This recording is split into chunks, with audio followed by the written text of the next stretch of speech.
Electricity का मतलब क्या होता है वो अंडरस्टैंड करते हैं। तो तुम क्या जानते हैं इलेक्ट्रिसिटी के बारे में? हाँ Sharad, what do you mean by electricity? तो इलेक्ट्रिसिटी मैं बोल सकता हूँ चार्ज में, कोई चीज़ में अगर चार्ज फ्लो होंगे तो उसमें इलेक्ट्रिसिटी होगी। चार्ज दो तरह के होते हैं, एक पॉजिटिव और एक नेगेटिव चार्जेस होते हैं, है ना। और बोलते हैं कि जो इलेक्ट्रिसिटी ऑलवेज पॉजिटिव से फ्लो होती है और नेगेटिव की तरफ जाती है, राइट। तो अभी अपने को टाइटल अंडरस्टैंड हो गया कि एक्चुअली इलेक्ट्रिसिटी का मतलब क्या है, राइट। अब हम लोग आगे बढ़ते हैं। फर्स्ट इंट्रोडक्शन क्या बोल रहा है? Electricity has an important place in modern society, ठीक है। It is controllable and convenient form of energy for a variety of use in home, school, hospital, industry। हाँ ये तो ट्रू है, एनर्जी हमें इलेक्ट्रिसिटी की रिक्वायरमेंट है हर जगह पर। What constituent electricity? इलेक्ट्रिसिटी बनी किससे होती है? How does it flow in electric circuit? और ये बनी कैसे होती है? दूसरा ये भी हम लोग को अंडरस्टैंड करना है कि इलेक्ट्रिक सर्किट में फ्लो कैसे करती है electricity. And what are the factor that control and regulate current through electric current? और कौन कौन से फैक्टर है जो कंट्रोल करते हैं करंट को फ्लो होने में इलेक्ट्रिकल सर्किट में। इस चैप्टर में हम लोग ये चार पार्ट के बारे में स्टडी करने वाले। पहला इलेक्ट्रिसिटी है क्या, जो हम लोग जान चुके हैं। दूसरा वो इलेक्ट्रिक सर्किट में फ्लो कैसे होती है, क्या क्या फैक्टर्स होते हैं। चलो शुरू करते हैं। तो फर्स्ट कॉन्सेप्ट है इलेक्ट्रिक करंट एंड सर्किट। तो इलेक्ट्रिक करंट सर्किट, यहाँ पे करंट की स्टडी करेंगे, राइट। करंट को आई सिंबल से रिप्रेजेंट करते हैं और जब वो कोई सर्किट में फ्लो होगा तो कैसा बिहेवियर करेगा वो देखना है। चलो रेडी करते हैं। We are familiar with air current and water current. Air current and water current क्या होता है?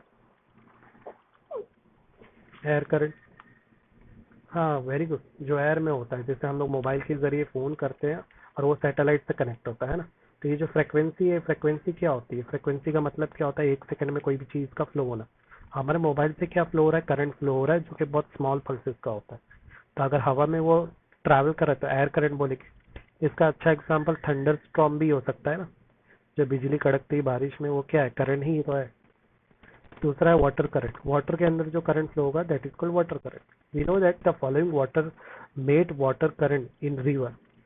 यहाँ पर दूसरा एक्चुअली यहाँ पे वाटर करंट का मतलब क्या बोल रहा है? जो वाटर से बनाया हुआ करंट होता है ना, जैसे तुमने देखा हाइड्रोलिक मशीन में ऐसा पानी मारते रहे, मशीन ऐसा रोल करती है और उस रोल से काइनेटिक एनर्जी जनरेट होती है।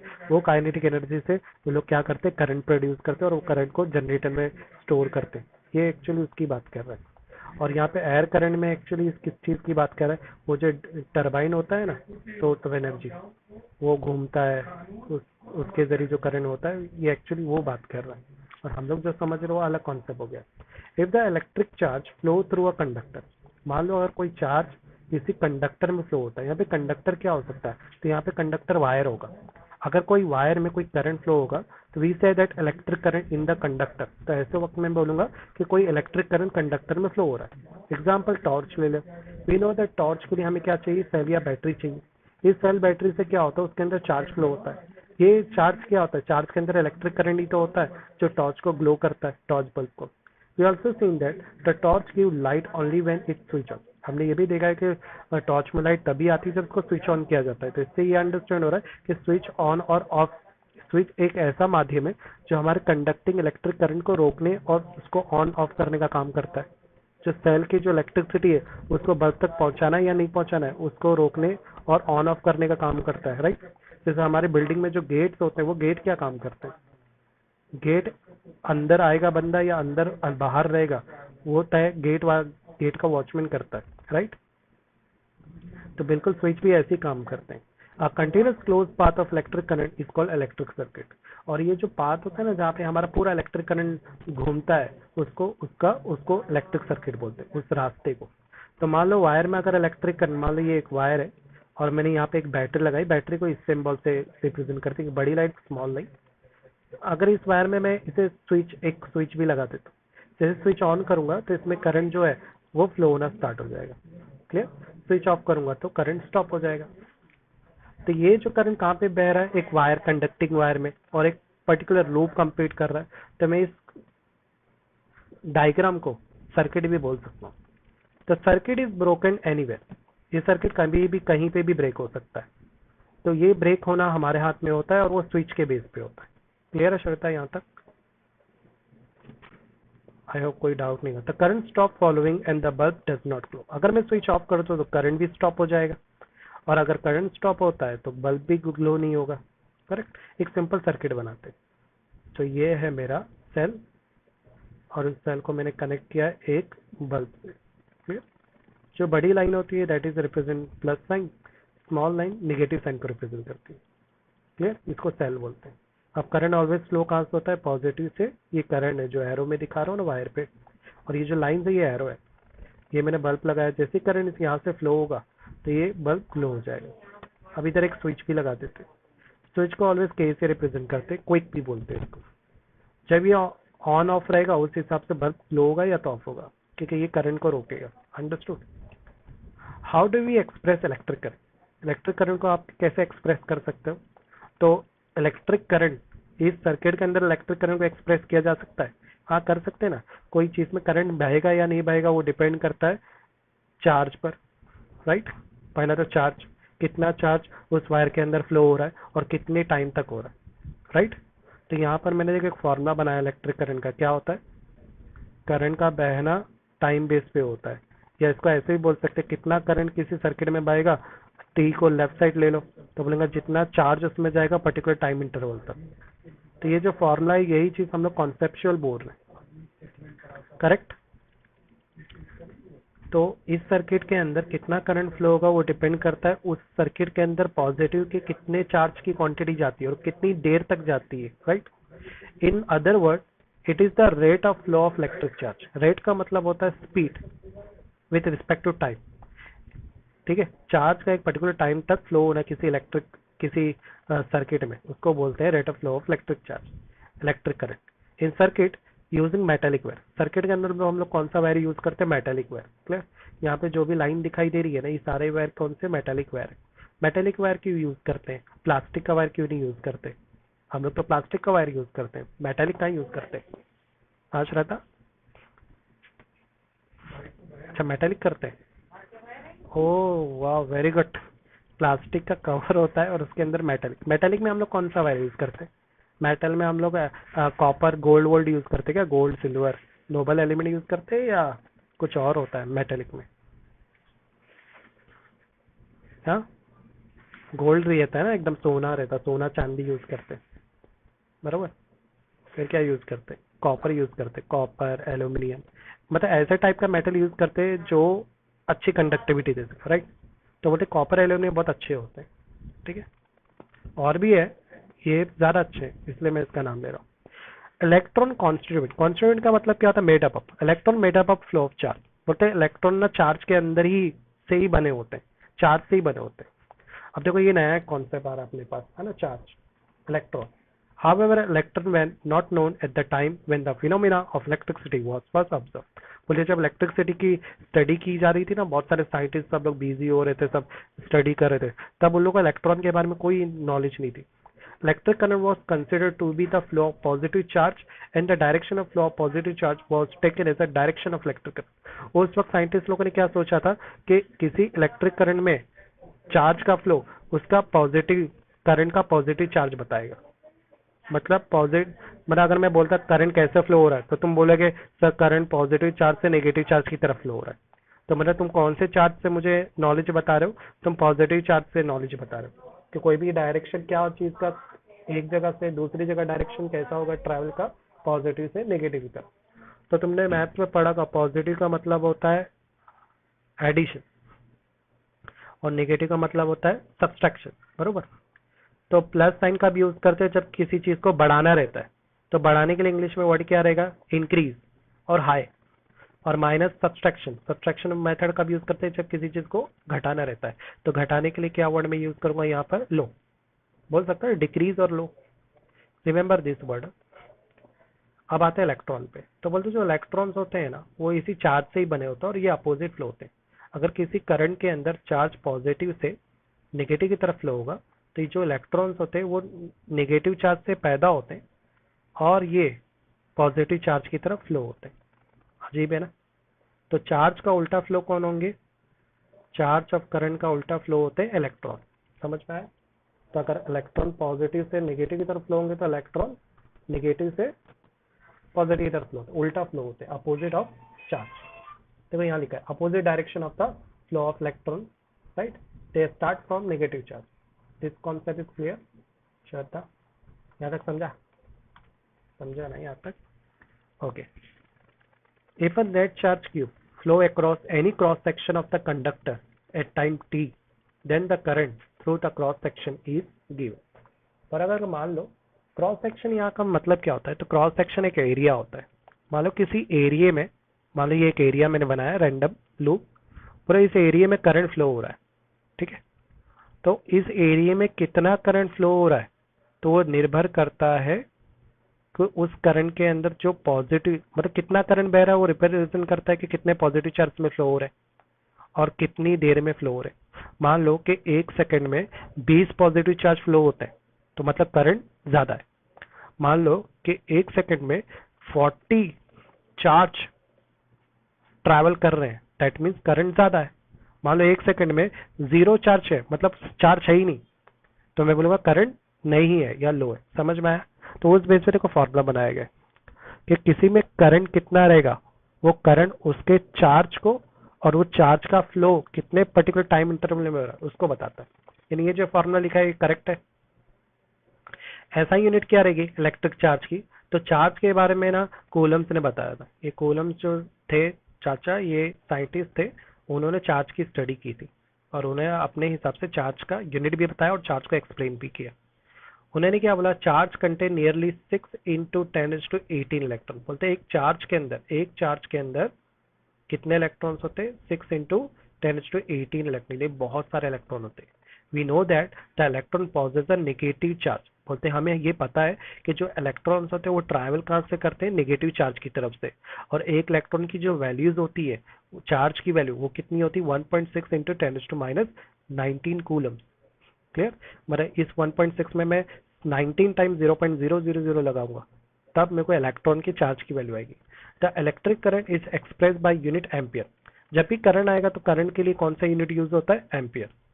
अंडरस्टूड? जैसे मान लो एक लूप सर्किट दिया है और मुझे बोला है कि इस लूप सर्किट का करंट पता करो कि इसमें कितना करंट फ्लो हो रहा है, ठीक है। तो मेरे पास ये फॉर्मूला है, पर इस फॉर्मूले का एक मशीन भी होता है, उसको क्या बोलते हैं? एम्पियर बोलते हैं। ये एम्पियर क्या करता है? कितना करंट फ्लो हो रहा है उसकी जानकारी देता है। तो काफी अच्छी मशीन है। The name after the French scientist. और ये जो एम्पियर नाम रखा गया है ना, एम्पियर का काम क्या है? करंट को मेजर करना। अंडरस्टूड? तो ये साइंटिस्ट ने बनाया था जिसका नाम था एंड्री मैरियर एम्पियर। ये 1775 में पैदा हुआ, 1836 में उसकी डेथ हो गई। इसने क्या बोला कि 1 ampere is made by flow of 1 Coulomb's. 1 Coulomb's का मतलब 1 चार्ज। उसने क्या बोला? किसी करंट का, एक्चुअली ये इसी चीज को बता रहा है, करंट को वो क्या बोल रहा है? एम्पियर बोल रहा है। तो मेरे पास ऑलरेडी फॉर्मूला है, तो यहाँ पे मैं आई को किससे रिप्रेजेंट कर रहा हूँ? एम्पियर से। और चार्ज को किससे रिप्रेजेंट कर रहे हैं हम लोग? कूलम से। कि सभी साइंटिस्ट लोग ने हर एक सिंबल को अपना नाम दे दिया, जैसे current ampere, charge coulomb. Understood? तो बोल रहा है कि 1 एम्पियर, तो इसी फॉर्मूले को वो यूज कर रहा है। जैसे मैं इस फॉर्मूले को आगे बढ़ूं तो मैं क्या बोलूंगा? आई मतलब ampere represent by A, charge means coulomb, and time is suppose 1 second time is given. अगर 1 सेकेंड टाइम होगा तो उसमें से 1 एम्पियर और 1 कूलम करंट ही फ्लो होगा। समझ में आया?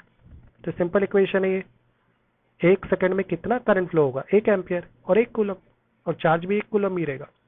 A small quantity of current are expressed in milliampere. अगर मान लो करंट बहुत स्मॉल क्वांटिटी में है तो उसको मिली एम्पियर से रिप्रेजेंट करते हैं। मिली एम्पियर बहुत स्मॉल यूनिट हो गई, देखो नीचे लिखिए। 1 मिली एम्पियर बराबर होता है 10⁻³ एम्पियर के। इसको उल्टा भी बोल सकते हो कि 1 एम्पियर बराबर होता है 1000 मिली एम्पियर के। यानी सोचो कितना छोटा था। ये बिल्कुल ऐसा है, 1 किलोग्राम बराबर है 1000 ग्राम के। तो सेम नहीं है यूनिट, किलोग्राम और ग्राम जैसी नहीं है, एम्पियर टू मिली एम्पियर।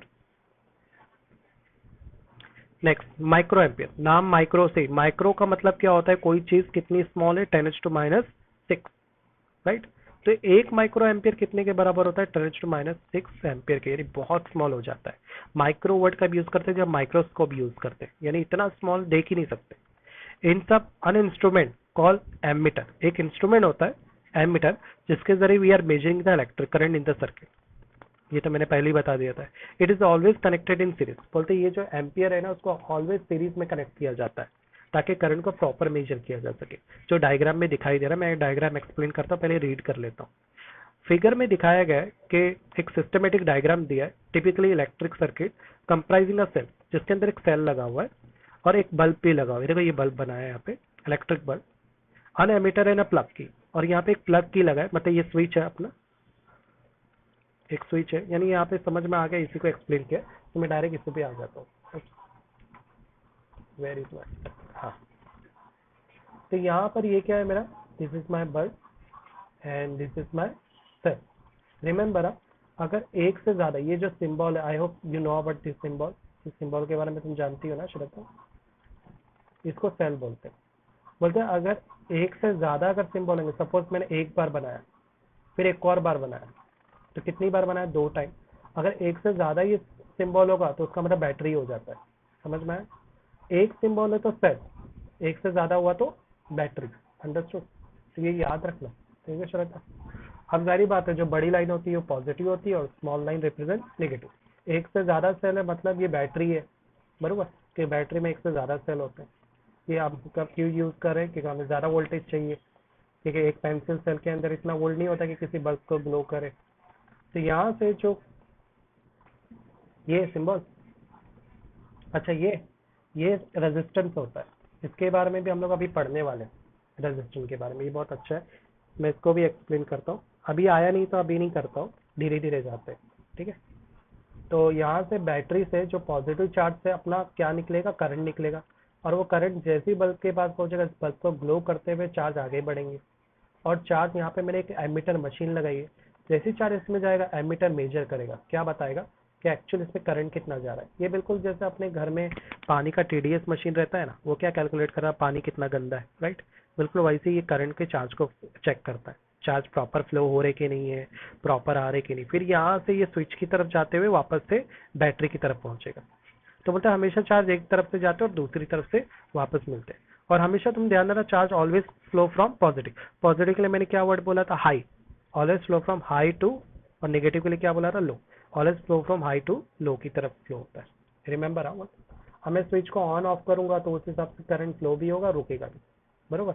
हम घर में देखा जाए तो हमारा मेन सर्किट पे कभी ध्यान नहीं देते, हम घर में स्विच लगा के रखते हैं, ये स्विच डिसाइड करेगा करंट फ्लो होगा या नहीं होगा, है ना? इसको हम लोग कुछ नहीं करते, बरोबर। ये तो हमारा मीटर से अटैच रहता है, और हमारे घर में कितना वोल्टेज आता है, 230 वोल्ट आता है, और कितना करंट आता है, 5 एम्पियर करंट आता है। अब क्वेश्चन आता है कि वोल्टेज और करंट में डिफरेंस क्या होता है, तो वी विल सी लेट, आगे देखते हैं, मेरे ख्याल से आगे रहेगा। ठीक है?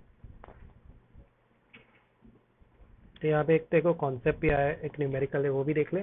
हो रहा है एक करंट ऑफ 0.5 एम्पियर, तो करंट दिया हुआ आई इज गिवन, तो यहाँ लिखा हुआ आई इज 0.5। बोला drawn by a filament of electric bulb. Filament क्या होता है, इलेक्ट्रिक बल्ब में ऐसे तार होती है, बरोबर, है ना, ऐसा रहता बल्ब, इस तार को फिलामेंट बोलते हैं। Electric bulb of 10 minute, 10 minute से ही पता चला ये टाइम दिया हुआ।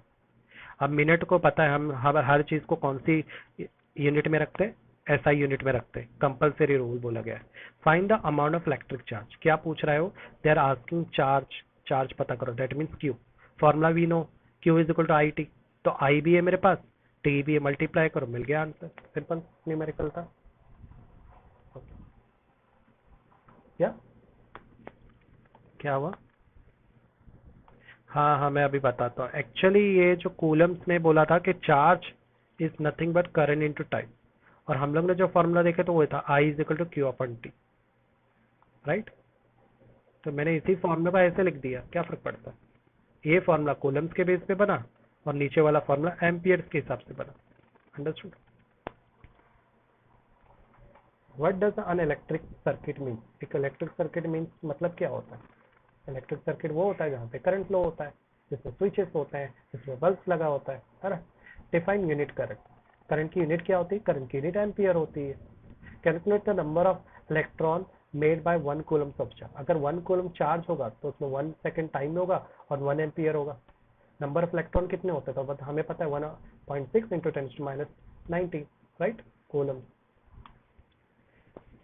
तो अगर कॉन्सेप्ट पढ़ा है तो सारे क्वेश्चन हम कर सकते हैं। एक ऑरेंज कलर में क्या लिखा है जरा पढ़ते हैं, flow of charge inside a wire. और ये तो हम लोग जानते हैं कि चार्ज कैसे फ्लो होता है, always positive to negative. Let's see क्या लिखा हुआ है, देखते हैं।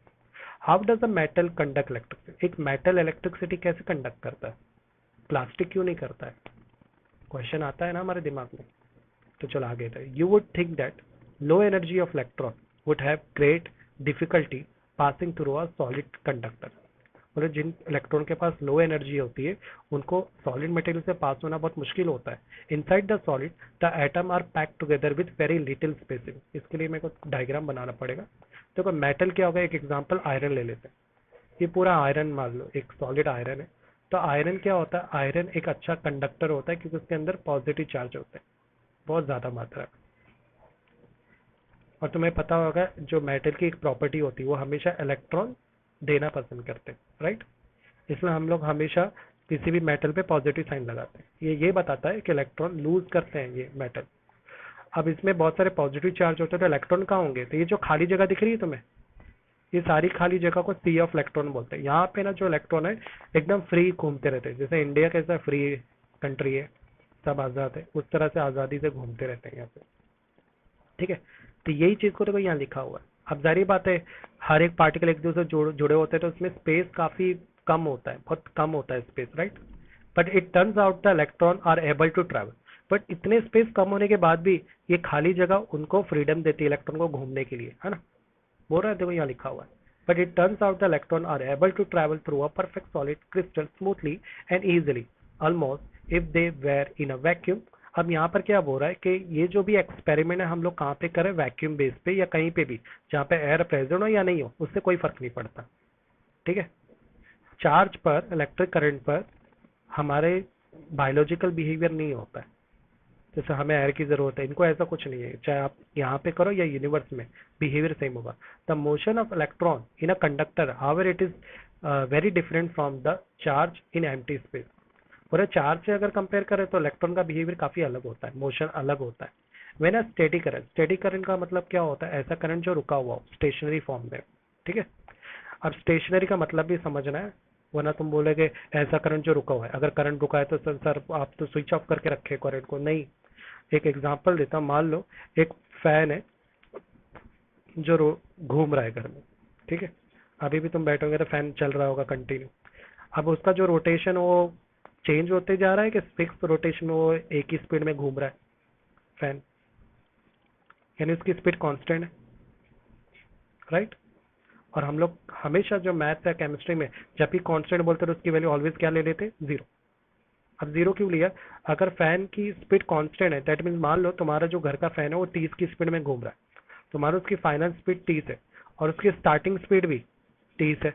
जब दोनों फाइनल और स्टार्टिंग स्पीड को मैं डिफरेंशिएट करूंगा तो उनका डिफरेंस क्या आएगा, जीरो। दैट मीन्स की स्पीड में चेंज ही नहीं आया। अगर स्पीड में चेंज नहीं आया दैट मीन्स वो कांस्टेंट है, इसलिए वो क्या है, जीरो। समझ में आया? उसका मतलब वो रुका हुआ है क्या, नहीं। Now understood. स्टेडी करंट मतलब एक सर्किट है जिसके अंदर करंट फ्लो तो हो रहा है, पर कैसे फ्लो हो रहा है, एक ही स्पीड में फ्लो हो रहा है, कंटिन्यू फ्लो हो रहा है। अंडरस्टूड, रुक नहीं रहा है। जब घर में तुम्हारे फैन जो चल रहा है उसमें जो करंट है वो भी तो स्टेडी करंट ही है ना, वो क्या रुक रहा है क्या, कंटिन्यू इक्वल कांस्टेंट स्पीड में ही फ्लो हो रहा है ना। तो ऐसे करंट को हम लोग क्या बोलते हैं, स्टैटिक करंट और स्टेशनरी करंट बोलते हैं। Flow through a conductor, the electron in it move with a certain average drift speed.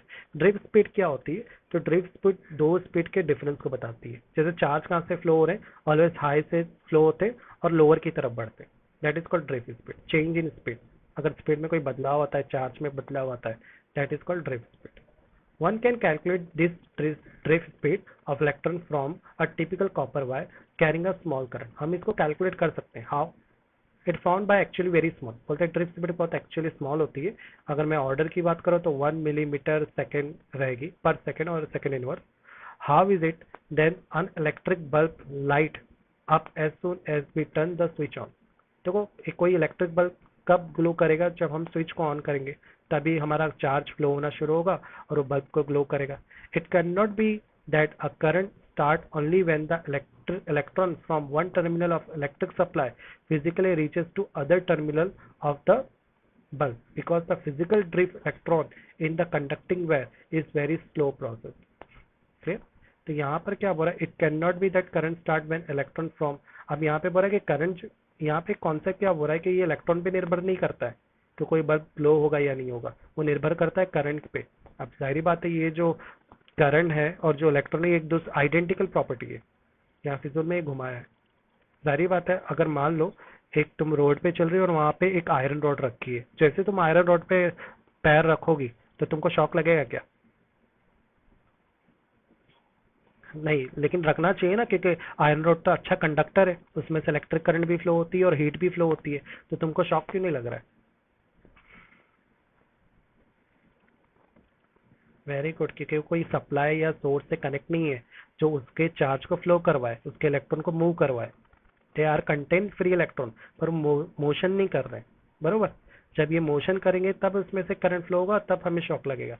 तो यहाँ पर भी वही चीज को एक्सप्लेन कर रहा है। ठीक है, the exact mechanism of the current flow which take place with speed close to the speed of light is fascinating, but it is beyond the scope of this book. They feel like probing this question at an advanced level. पर actually अगर इसकी study करना है तो बोलते हैं जो जब करंट की किसी में स्विच ऑन करते हैं ना, तो जो चार्ज की स्पीड होती है ना, स्पीड ऑफ लाइट की होती है, तो हम ये कैलकुलेट नहीं कर सकते या इसको समझ नहीं सकते कि कितनी तेजी होगी। इसको समझने के लिए हमें क्वांटम फिजिक्स समझना पड़ेगा, तो ये इस चैप्टर में नहीं पढ़ेंगे, ये ना ही इस किताब में पढ़ेंगे। चलो आगे बढ़ते हैं, काफी ज्यादा ही कॉन्सेप्ट है ये ऑरेंज वाले कलर में, राइट ना श्रद्धा? मुझे लगा थोड़ा ही होगा, बहुत सारा था। अब देखो आ गया मेरा favourite word, electric potential and potential difference. इसमें बहुत मजा आता है क्योंकि ये वर्ड ना किसी को समझता ही नहीं। तो इलेक्ट्रिक पोटेंशियल का मतलब मैं बता देता हूँ, पावर, इसको मैं पावर से रिप्रेजेंट करूंगा। और पोटेंशियल डिफरेंस का मतलब होता है वोल्टेज। ठीक है, सर्किट में पोटेंशियल डिफरेंस का मतलब वोल्टेज होता है। अब याद है मैंने तुमको याद दिलाया था कि पॉजिटिव का मतलब क्या होता है, हाई, और नेगेटिव का मतलब क्या होता है, लो। याद है? ये मैं इसलिए याद दिला रहा था क्योंकि मुझे ये समझाना था। पहले हम लोग इलेक्ट्रिक पोटेंशियल और पोटेंशियल समझते हैं। पोटेंशियल क्या होगा, तो फॉर एग्जांपल ये श्रद्धा है और ये वासु है, ठीक है? तो वासु ना ऐसा ध्यान नहीं देगा, कुछ ना फ्रिज में से कुछ लेते रहेगा, वैसी श्रद्धा ना पीछे से आ जाएगी और वासु को अचानक से ऐसा पुश करेगी तो वासु मुंह के बल फ्रिज के अंदर गिरेगा। ठीक है, तो ये ऐसा क्यों हुआ? क्योंकि श्रद्धा ने अपना पूरा पोटेंशियल यूज किया, है ना, और अपने पोटेंशियल से वासु को पुश किया, जिसके वजह से उसका मुंह पूरा फ्रिज के अंदर गया और जो भी केक था उसके मुंह पे लग गया, है ना? तो पोटेंशियल क्या हो गया? पोटेंशियल क्या हुआ श्रद्धा? पावर हो गया ना, तुम्हारा पावर। और जितना तुम्हें पोटेंशियल होगा, जितना तुम्हारे में कैपेसिटी या पावर होगी, उतना पोटेंशियल से तुम किसी चीज को थ्रो कर सकते। पर ये पुश करना ये डिपेंड किस पे करता है कि तुम्हारा पावर ज्यादा हो और सामने वाले का पावर कम हो। अभी वासु ऐसी सिचुएशन में था, उसका पावर कम था, बरोबर, और तुम्हारा पावर ज्यादा था क्योंकि वो गलत कर रहा था तो वो कमजोर हो गया था, और तुम सही कर रहे थे इसलिए तुम स्ट्रांग हो गए थे, इसलिए वो मुंह के बल गिरा फ्रिज में। तो कैसा लग रहा है अभी तुम श्रद्धा, वासु को मुंह के बल गिराते हुए? अच्छा लग रहा होगा, है ना? वेरी गुड श्रद्धा। तो अब चलो इलेक्ट्रिक पोटेंशियल तो हमें समझ में आ गया। तो किसी इलेक्ट्रिक सर्किट में पोटेंशियल क्या होगा? किसी इलेक्ट्रिक सर्किट में चार्ज ही होंगे ना, करंट ही होगा ना पोटेंशियल उसका, राइट?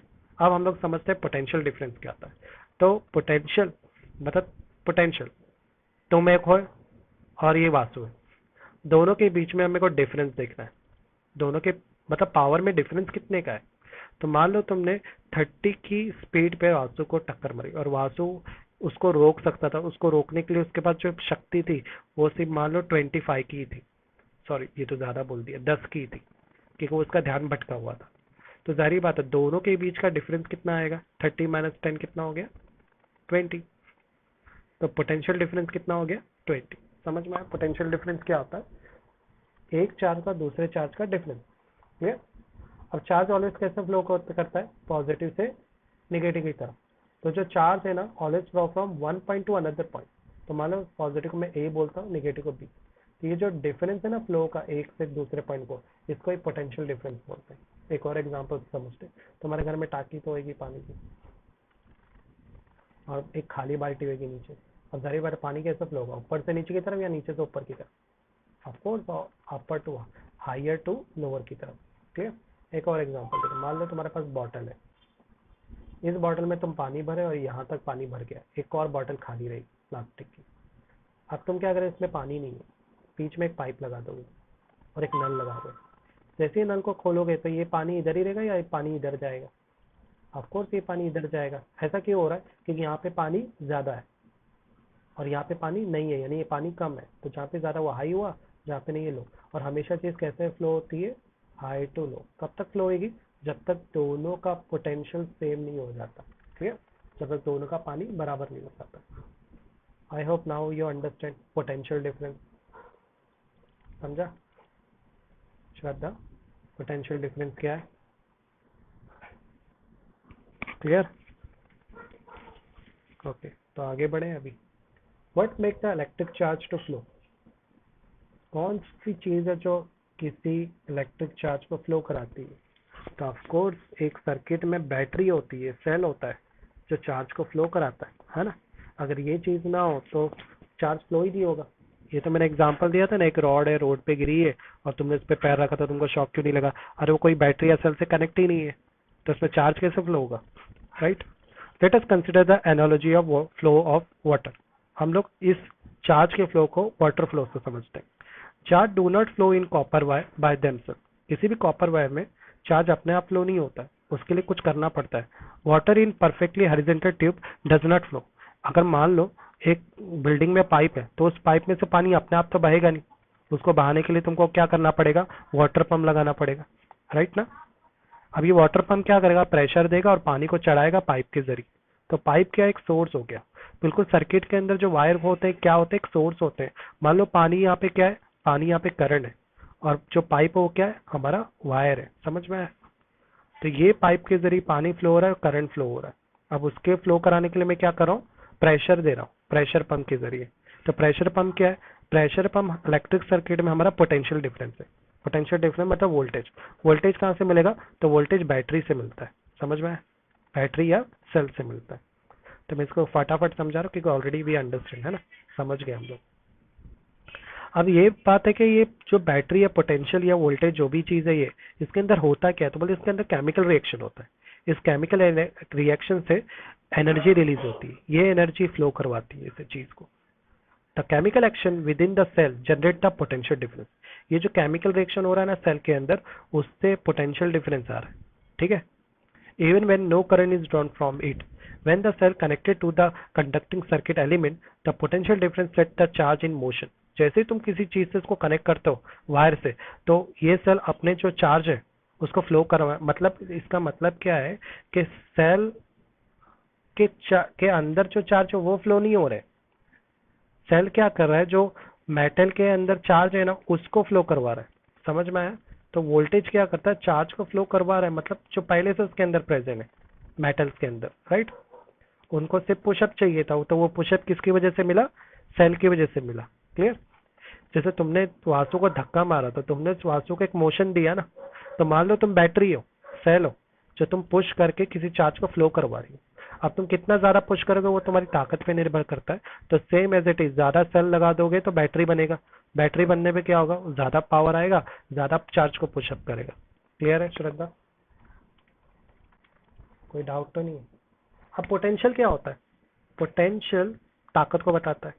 और ताकत कैसा है कि ताकत एक तरह का वर्क है ना। तुमने क्या किया? वासु पे फोर्स लगाया।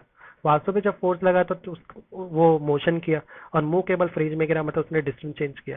तो यहाँ पर एक्जैक्टली क्या वर्क हुआ ना? वर्क का फॉर्मूला क्या? Force into distance. तो मैंने कहा यहाँ पे जब तुमने पोटेंशियल डिफरेंस किया तो वर्क हुआ।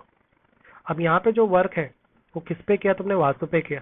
तो सेम एज इट इज, यहाँ पर जो वोल्टेज किस पे वर्क कर रहा है? चार्ज पे कर रहा है ना? ताकि वायर पे वो घूमे। तो मैं बोल सकता हूँ potential difference nothing but work done upon charge. यानी ये फॉर्मूला करेक्ट है। क्लियर है ये फॉर्मूला? Very good. चलो, वी क्या होता है? वोल्ट होता है। हर एक की यूनिट है। वर्क की यूनिट क्या होती है? जूल होती है। और चार्ज की यूनिट क्या है हमारे पास? एम्पियर। तो जो भी यूनिट है वो फॉर्मूला बेसिस पे ही बनाई जाती है। देखो यहाँ पे एक नाम लिखा है, एलेजेंड्रो वोल्ट। 1745 में पैदा हुआ, 1827 में मर गया। इटालियन फिजिक्स था। इसने पहली बार वोल्टेज के बारे में बताया था, ये कॉन्सेप्ट को समझाया था। वरना पहले लोग क्या समझते थे कि सेल के अंदर कोई फोर्स होती है जो चार्ज को फ्लो कराती है। तो उसने बोला नहीं, फोर्स नहीं है ये, एक्चुअली एक पुशिंग है, एक पोटेंशियल है, ताकत है जो पुश करा रही है। एक चीज याद रखो श्रद्धा, फोर्स और पावर दोनों में फर्क होता है। तो तुम बोलोगे तुम पुश किए या पुल किए तो तुम बोलोगे फोर्स है, नहीं, इलेक्ट्रिसिटी में फोर्स नहीं होती, वो ताकत होती है। ठीक है। Now potential difference between 2 point in a current carrying conductor when one joule, अब यहाँ पे क्या करा, वही फॉर्मूला लिया है, उसमें 1 1 लगा दिया है, बरोबर। यहाँ पे क्या था, जूल मतलब वर्क था, इधर पे क्या था, करंट था। हाँ, क्या हुआ,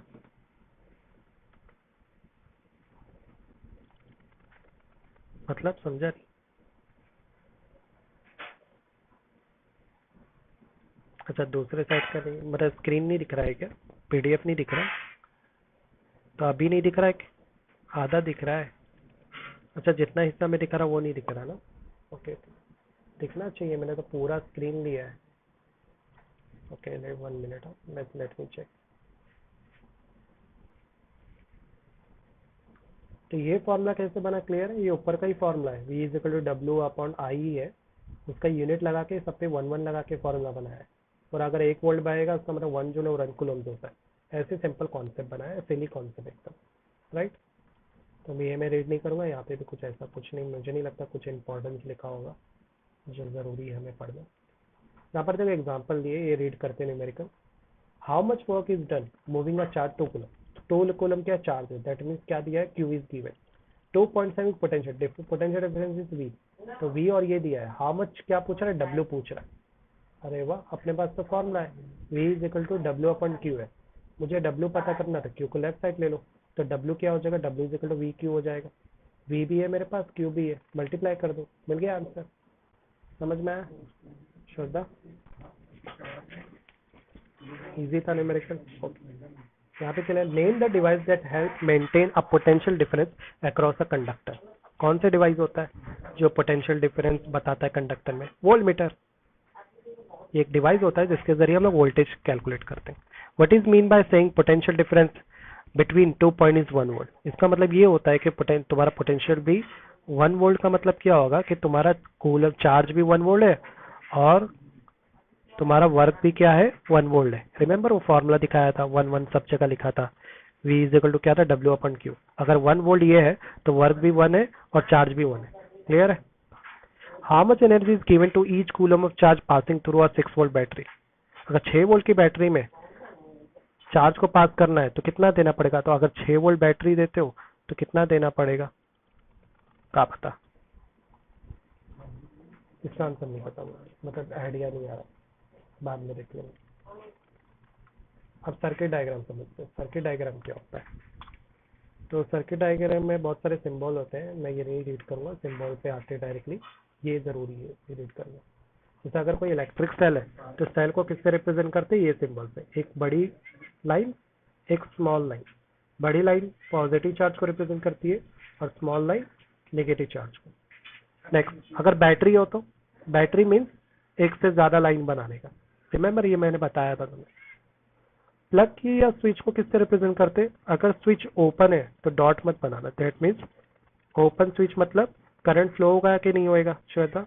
इसमें करंट फ्लो नहीं होगा क्योंकि करंट फ्लो होने का माध्यम ही नहीं है। स्विच क्लोज का मतलब क्या है कि इसमें करंट फ्लो होगा, मतलब स्विच ऑन कर दिया है तुमने। समझ में आया? देखो वर्ड उल्टे लिखे हुए। वायर जॉइंट क्या होता है, ये जो लाइंस होती है ना, ये सारी लाइंस वायर को रिप्रेजेंट करती है। ये जो पॉइंट दिखा रहा है ना, जहाँ पे 3 लाइन दिखाई दे रही है, ये वायर का जॉइंट वाला हिस्सा है। यहाँ पे तुमने वायर को ज्वाइन किया। Wire crossing without joint, crossing मान लो एक वायर ऐसा जा रहा है और तुमको उसके ऊपर से वायर गुजारना है तो तुमको ऐसा सिंबल दिखाना पड़ेगा। ठीक है? इलेक्ट्रिक बल्ब, तो इलेक्ट्रिक बल्ब पे 2 सिंबल है, एक ऐसा भी बना सकते हैं और एक्चुअल बल्ब पे वो भी बना सकते हैं। रजिस्टर, देखो तुम्हारा वो आ गया सिंबल रजिस्टर। रजिस्टर का ऐसा खड़क जिगजैग लाइन बनाते हैं। ठीक है? ये ओरल बी जिगजैग ब्रश की तरह होता है। वेरिएबल रेजिस्टेंस जिसको रियोस्टेट भी बोलते हैं, इसका सिंबल में ऐसा एरो बना देते हैं। दोनों में डिफरेंस क्या है?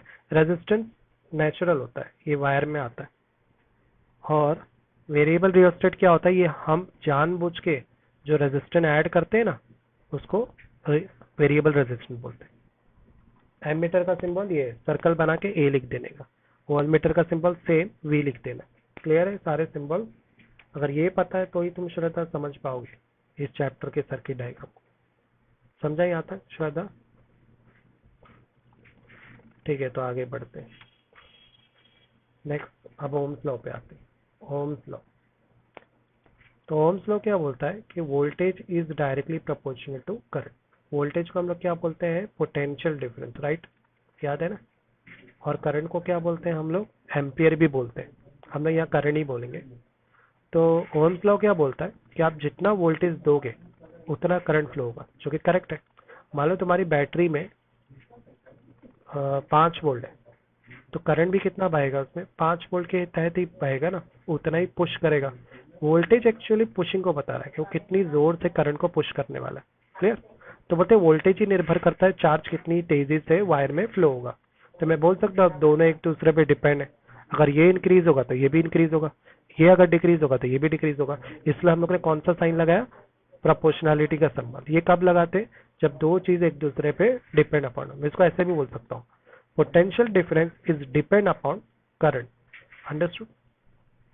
तो ओम्स लॉ ने ये कॉन्सेप्ट बनाया था, इसलिए ओम्स लॉ के नाम पे इस कॉन्सेप्ट को जानते हैं। ठीक। यहाँ पे एक सर्किट दिया है, ये सर्किट मैं नहीं देखूंगा, ठीक है। यहाँ पर ये सब स्टडी करने बोल रहा है। यहाँ पे सीरीज कनेक्शन, एक के बाद एक वोल्टेज लगा। क्या करेंगे, रीड करेंगे। सेटअप सर्किट है shown in figure consist of nichrome wire. Nichrome wire बहुत अच्छा वायर होता है, इसमें रेजिस्टिविटी बहुत होती है, ठीक है। और 0.5 मीटर का एमीटर लगा है। क्या हुआ श्रद्धा,